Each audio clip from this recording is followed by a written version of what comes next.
Hi, welcome to our IDQ Pro tutorial series. My name is Helena, and today I'll be talking about how to use decorrelation stretch in IDQ Pro. This feature applies a decorrelation stretch to the dataset. The primary purpose of decorrelation stretch is visual enhancement. Decorrelation stretching is a way to enhance the color differences in an image. This filter is global and will be retained for all other functions and algorithms. To start, you'll want to go to Select Filtering and Enhancement, and then go to Decorrelation Stretch.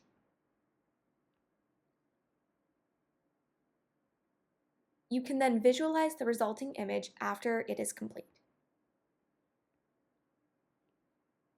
This image can be returned to the original by using Remove All Filtering and Enhancements or going and clicking this Reset button.